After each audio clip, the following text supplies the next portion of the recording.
नमस्कार, मी भाऊ तोरसेकर. तुम्ही बघत आहात प्रतिपक्ष. मित्रांनो, आजचा विषय आहे मुलाखत हे चिलखत असते का.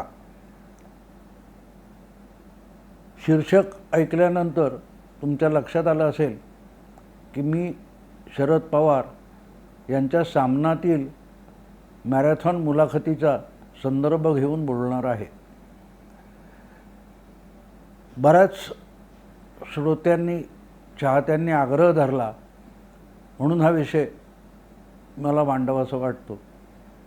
अर्थात मला लिहायचं असतं, बोलायचं असतंच, पण खूपच आग्रह धरला आहे, त्यामुळे हा विषय मी मांडतो आहे. अर्थात त्यात सगळ्या मुलाखतीचा गोषवारा येईल असं नाही, पण त्यात ज्या गोष्टी खटकल्या त्या सांगणं मला अगत्याचं वाटतं. सर्वसाधारणतः राजकीय नेते आपल्या भूमिका अशा मुलाखतीतून, वक्तव्यातून मांडत असतात आणि त्यातून आपल्या पाठीराख्यांना, चाहत्यांना आणि अगदी विरोधकांना काही संकेत राजकीय नेता देत असतो. आणि मॅरेथॉन मुलाखत ही शरद पवारांची खूप जुनी ख्याती आहे. 1990 पासून दैनिक नवाकाळमध्ये त्यांच्या 7-7 दिवस मॅरेथॉन मुलाखती आलेल्या आहेत. निळूभाऊ खाडीलकर, नवाकाळचे तेव्हाचे संपादक, यांनी हा मॅरेथॉन शब्द आणलेला आहे आणि त्यातून मग या प्रदीर्घ मुलाखती, यापूर्वी अशा मुलाखतींचा समाचार मी घेतलेला होता. म्हणजे त्यात सर्वसाधारणतः जे शब्द वापरले जातात, जे मुद्दे आणले जातात, ते वरकरणी आपण बघितले तर त्याचा एक अर्थ असतो आणि बारकाईने ते समजून घेण्याचा प्रयत्न केला तर त्यातून भलताच अर्थ निघतो. आणि म्हणून एका माध्यमात आलेली जी मुलाखत असते त्याचं विश्लेषण, विवेचन अनेक इतर माध्यमातून होत असतं आणि त्यामुळे मी या मुलाखतीकडे कसा बघतो याविषयी कदाचित माझ्या श्रोत्यांना, चाहत्यांना उत्सुकता असावी. मी एक गोष्ट सांगतो की मुलाखतीचे पहिले 2 भाग मी बघितलेले आहेत, पण अगदी त्याचं काय म्हणतात, पोस्टमार्टेम करावं इतक्या तपशिलात ऐकलेले नाहीत. मी त्यातले जे ठळक मुद्दे इतर माध्यमातून आलेत ते आणि काही अंशी ती मुलाखत बघितलेली आहे. खरं तर सामना हा आता एक असा विषय झाला आहे की सामनामध्ये काय आलं आहे हे आपल्याला इतर माध्यमातून कळतं. सामना खरोखरच किती लोक वाचतात हे माहीत नाही, पण सगळे संपादक आणि विश्लेषक वाचत असतात असं वाटतं. या संदर्भात मला एक जुनी भाऊ पाध्ये यांची मल्लीनाथी आठवते. एकदा कशावर तरी, कुठला विषय होता मला आठवत नाही, पण ते लिहिताना भाऊने एक सहजगत्या एक विधान केलं होतं की हिंदी सिनेमात गाणीच नसती, हिंदी सिनेमामध्ये गाणीच नसती तर विविध भारतीने काय वाजवलं असतं. असं प्रश्नार्थक वाक्य भाऊ पाध्येने लिहिलं होतं. त्यातला खोचक भाग आपण लक्षात घेतला तर मला हल्ली कधी असं वाटतं की मराठीतली प्रमुख दैनिकं आणि वृत्तवाहिन्या यांनी सामना नसता तर काय लिहिलं किंवा सांगितलं असतं असा मला कधी प्रश्न पडतो. आणि तेव्हा मला प्रत्येक वेळेला भाऊ पाध्ये आठवतो. त्यामुळे सामनात काय आलं आहे याचं विश्लेषण मग आपोआपच मुलाखतीचं विश्लेषण हा एक अपरिहार्य भाग बनून जातो. यात ठळकपणे ज्या गोष्टी समोर आणल्या इतर माध्यमांनी लोकांसमोर, त्यातली एक गोष्ट अशी की भाजपला शिवसेना बरोबर नसती तर 40-50 पेक्षा अधिक जागा मिळाल्या नसत्या असं पवारांनी केलेलं विधान आहे. आता हा पवारांचा स्वतःचा अनुभव आहे की राजकीय विश्लेषण आहे, हा प्रश्न पहिला विचारला गेला पाहिजे. कारण तुम्हाला आठवत असेल तर गेल्या विधानसभा निवडणुकीत अगदी पावसात भिजत पवारांनी प्रचार केला, याचं खूप कौतुक झालं. महाराष्ट्र टाइम्स सारख्या दैनिकाने अँग्री ओल्ड मॅन अशा शीर्षकाचा एक प्रदीर्घ लेख लिहिला होता आणि पवारांनी कसं निवडणुकीच्या निकालावर एक प्रचंड प्रभाव टाकला असा गवगवा चालला होता आणि जवळजवळ 2-3 दिवस तो चालू होता. त्या काळात मी गडबडीत होतो, दिवाळीचा सीझन होता आणि एका व्याख्यानासाठी मी सांगलीला गेलो होतो. तिथून मी पुण्याला आलो आणि हा सगळा 2 दिवस 3 दिवस चाललेला गुणगौरव मी ऐकत होतो की पवारांनी कसं अजूनही पवारांच्या हातात किंवा मुठीत महाराष्ट्राचं राजकारण आहे हे जे गुणगान 3 दिवस सगळ्या वाहिन्यांवर आणि वर्तमानपत्रातून चाललं होतं ते माझ्या डोक्यात घोंगावत होतं. त्यामुळे पुण्याला पोहोचल्यानंतर अगदी पहाटे पोचलो, तो झोपून दुपारी 1-1:30च्या सुमाराला उठलो, चहा प्यालो, काही खाल्लं वगैरे आणि पहिल्यांदा त्याचा समाचार घेणारा एक लेख मी माझ्या ब्लॉगवर लिहिला होता आणि त्याचं शीर्षक होतं 40 वर्ष एकाच वर्गात. म्हणजे काय होतं तर शरद पवारांनी आपला राष्ट्रवादी पक्ष या गेल्या विधानसभा निवडणुकीत संपू नये म्हणून प्रचंड मेहनत घेतली, आटापिटा केला आणि त्यांना काँग्रेसच्या सहकार्याने 54 जागा मिळवता आल्या. या 54 आकड्याला फार महत्त्व होतं. राजकीय विश्लेषण जेव्हा माणसं करतात तेव्हा त्या 54 आकड्याला फार महत्त्व होतं, कारण ती निवडणूक गेल्या वेळची ही 2019 मधली होती. पवार काँग्रेसमधून बाहेर पडल्यानंतर त्यांनी स्वतःचा पक्ष काढला आणि पहिली निवडणूक लढवली ती 1980 सालची होती आणि त्या 1980 साली समांतर किंवा सेक्युलर काँग्रेस अशा नावाने जो पवारांनी एक प्रादेशिक पक्ष काढला होता तेव्हा पवार खूप तरुण होते, 40शीत होते, कारण आज त्यांचं वय दुप्पट झालेलं आहे आणि त्यावेळेला त्यांनी नवा पक्ष काढून स्वबळावर महाराष्ट्राच्या राजकारणावर जी छाप टाकली तेव्हाही ज्या जागा मिळाल्या त्या 54च होत्या. पुढे स्वबळावर 54 जागा मिळवल्या. त्याच्यानंतर 85 साली पवारांनी पुलोद आघाडी परत एकदा बनवली, शिवसेना आणि दत्ता सामंत यांना बाजूला ठेवले आणि पुलोद आघाडी करून जेव्हा निवडणुका लढवल्या तेव्हाही 50-60च्या पलीकडे न जाता आलं नव्हतं. आज इतक्या वर्षानंतर परत एकदा वयाने थकलेले आणि वृद्धत्वाकडे झुकलेले शरद पवार 2019 मध्ये अँग्री ओल्ड मॅन म्हणून मैदानात उतरले आणि त्यांनी जागा मिळवल्या 54. याचा अर्थ काय की 1980 साली 54 जागा मिळवणारा माणूस 40 वर्ष इतका राजकारणात मुरला आणि परत त्याची झेप कुठपर्यंत आहे तर 54 जागा. अगदी साध्या आपल्या शाळकरी भाषेत किंवा गावठी भाषेत म्हणायचं तर 40 वर्ष हा मुलगा एकाच वर्गात बसलेला आहे आणि तो 54-54 किंवा 50-50 या पाड्याच्या पुढे जात नाही आहे. कोणाची तरी मदत घेऊन म्हणजे आघाडी बनवायची तर क्लासची ट्युशन लावून सुद्धा तो 54चा पुढचा पाडा म्हणत नाही, 50च्या पुढचा पाडा म्हणत नाही. आणि आम्ही केवढं गुणगान करतोय. 80 साली ज्या विधानसभा निवडणुका झाल्या तेव्हा गोपीनाथ मुंडे यांनी पहिली निवडणूक लढवली होती 1980 साली. तिथून ते महाराष्ट्राचे उपमुख्यमंत्री झाले, युती केली, बऱ्याच गोष्टी घडल्या. ज्यावेळेला 80 साली पवारांनी 54 जागा मिळवल्या तेव्हा भाजपला 15 किंवा 16 जागा मिळाल्या होत्या.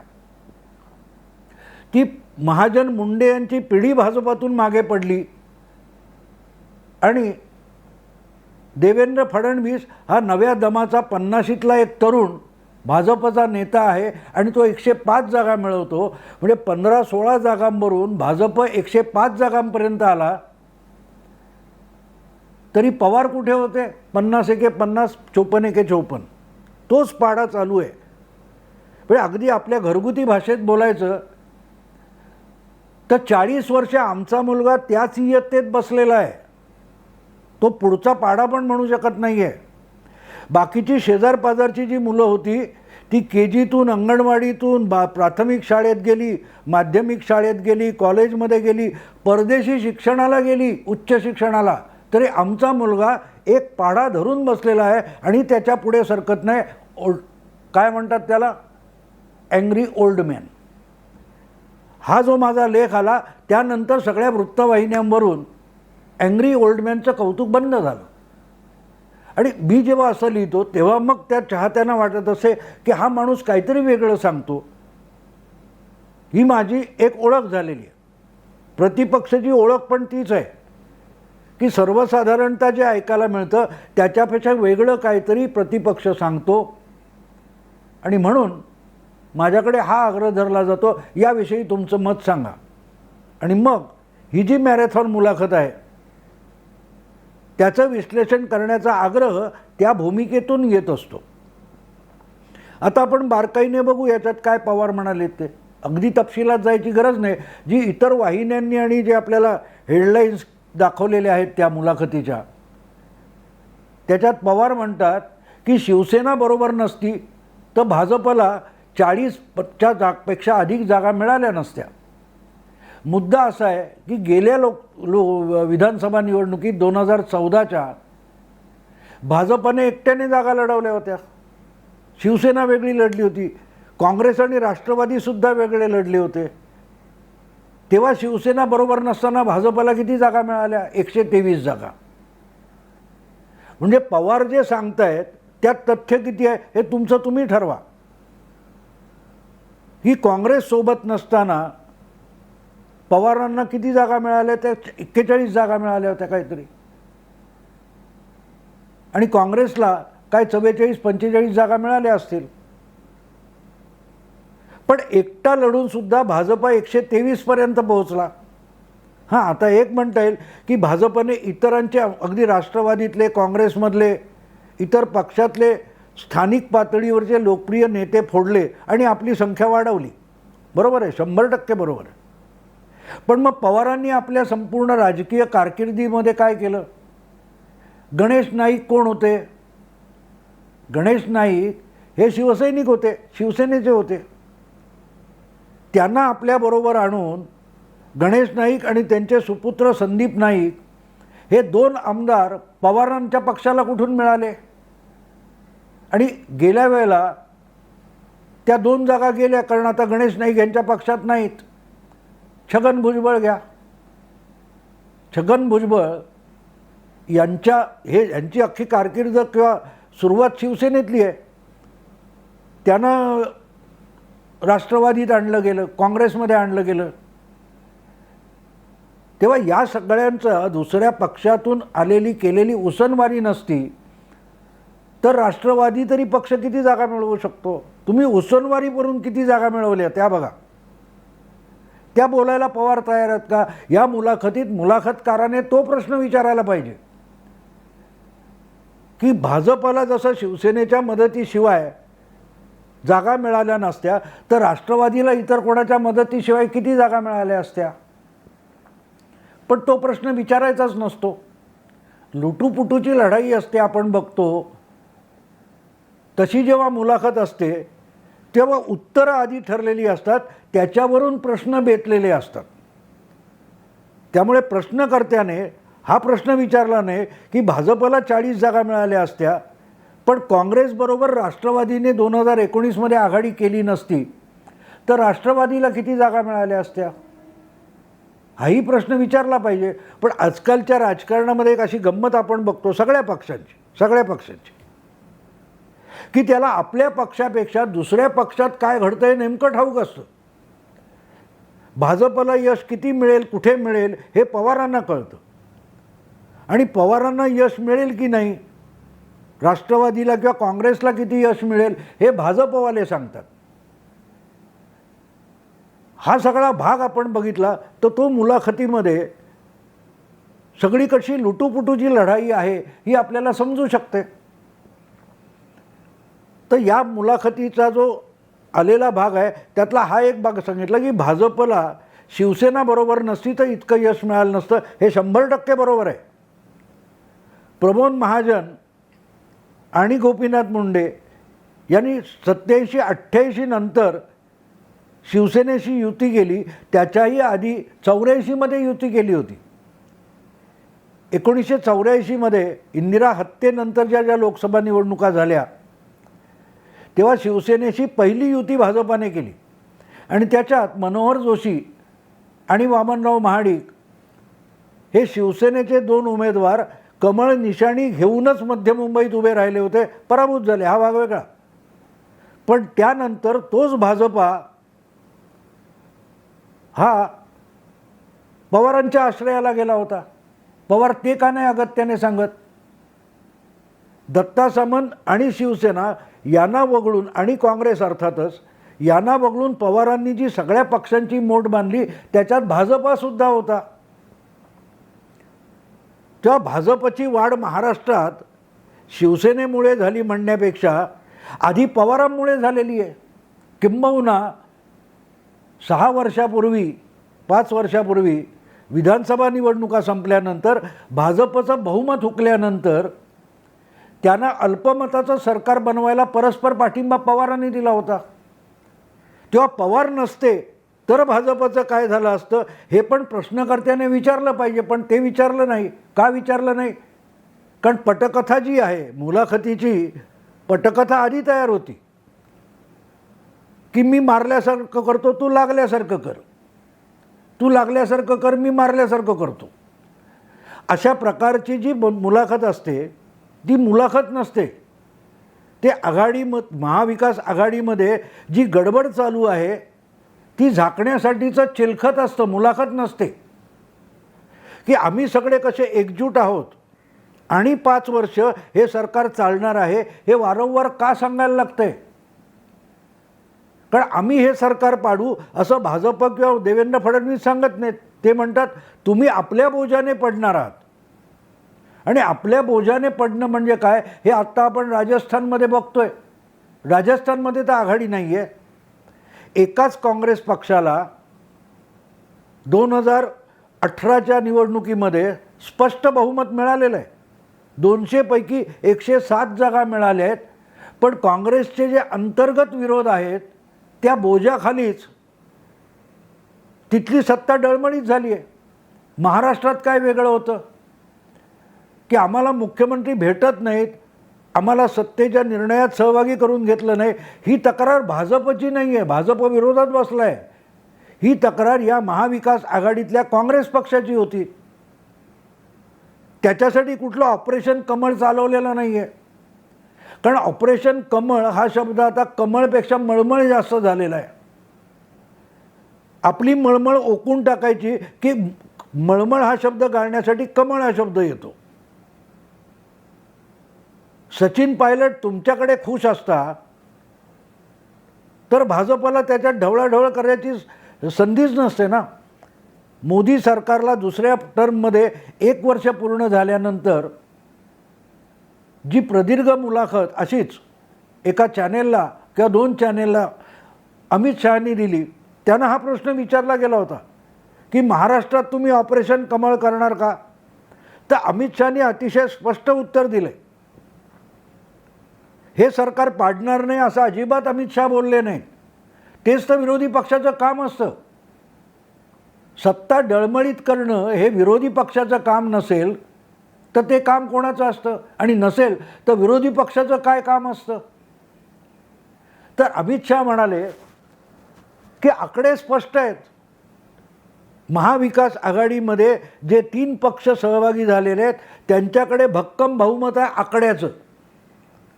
जोपर्यंत त्या 3 पक्षामध्ये कुठली गडबड सुरू होत नाही, मळमळ होत नाही, तोपर्यंत आम्ही काय करू शकणार? त्यांना फुटावं लागेल.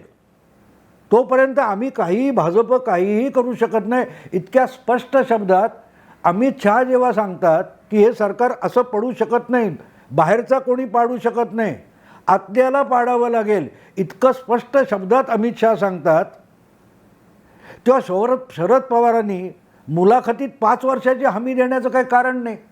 कारण विधानसभेची मुदत 5 वर्ष आहे आणि ते सगळे आमदार जर भक्कमपणे उद्धवरावांच्या पाठीशी उभे असतील तर विरोधी पक्षांनी पाडण्याचा संबंधच येत नाही.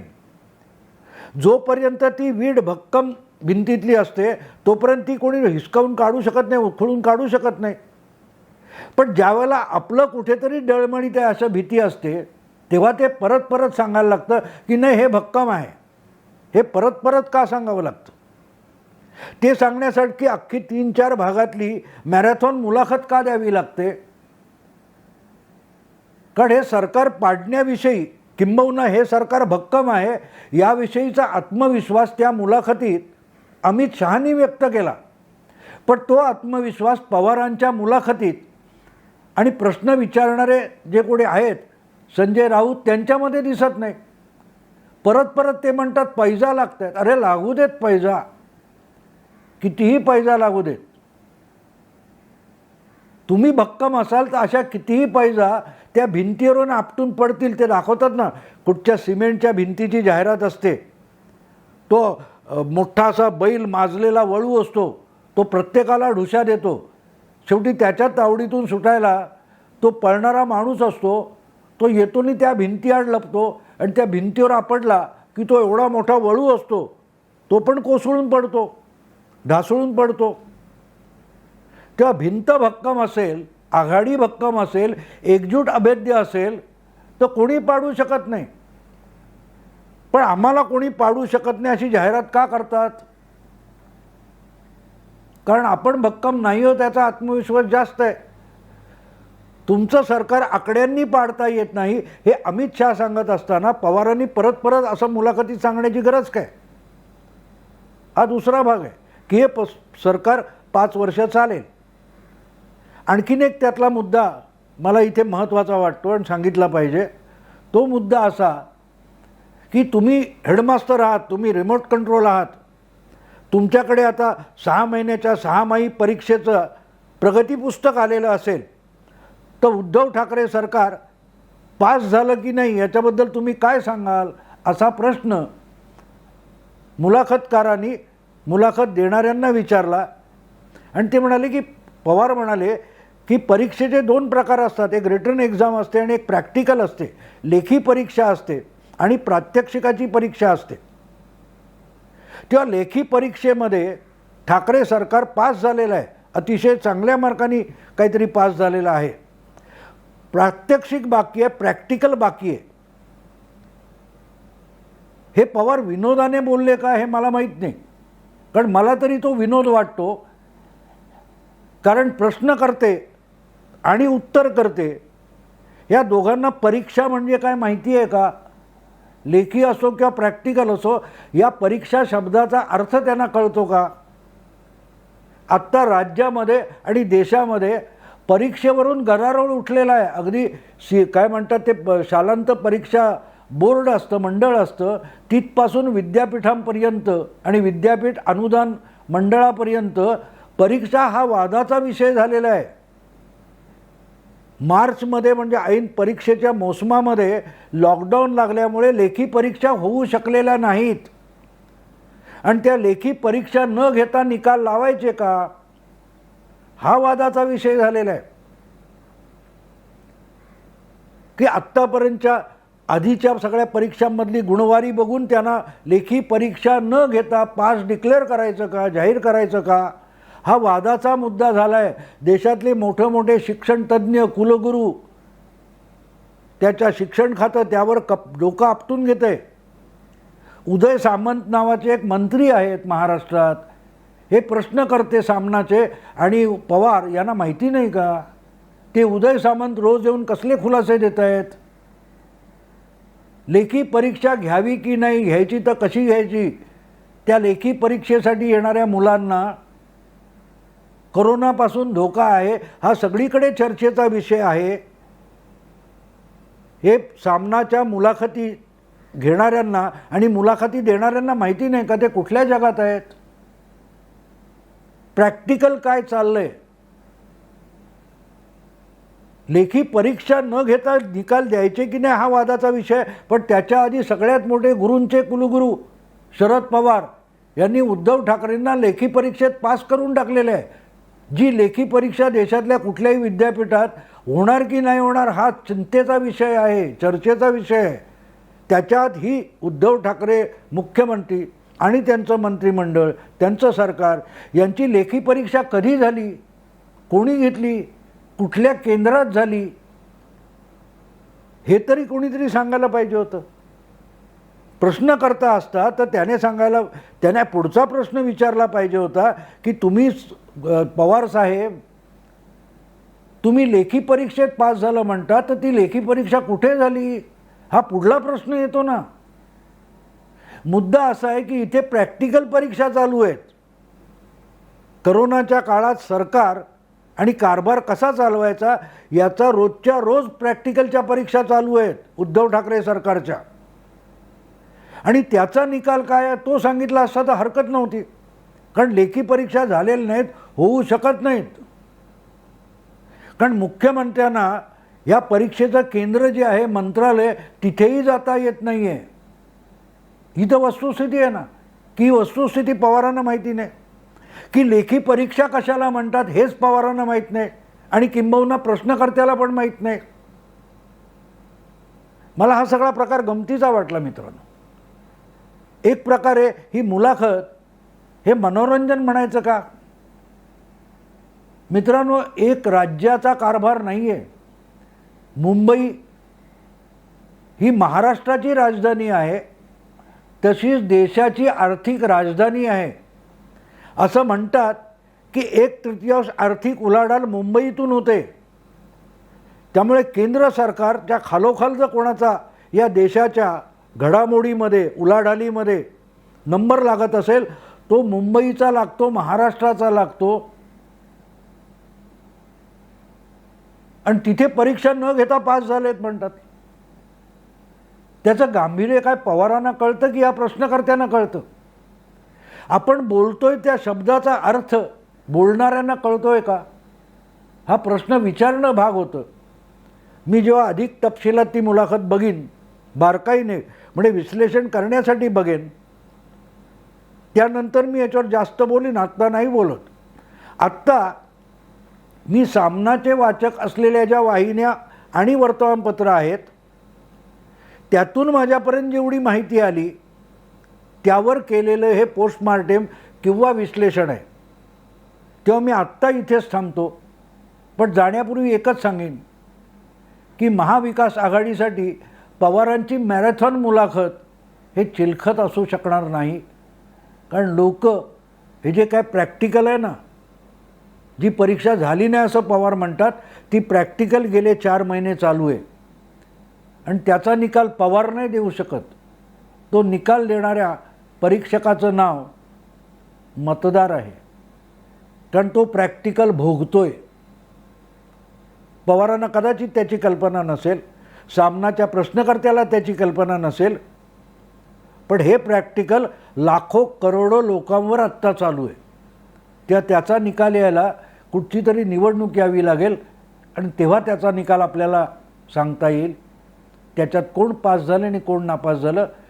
पण मुलाखत चिलखत म्हणून या सरकारला मला वाचवेल असं मला अजिबात वाटत नाही. मित्रांनो, आता इथेच थांबतो. तुम्हाला व्हिडिओ आवडला तर मित्रपरिचितांना फॉरवर्ड करा. प्रतिपक्ष नेहमी वेगळी बाजू सांगतो, तुम्ही त्यासाठी सबस्क्राईब व्हा. नमस्कार.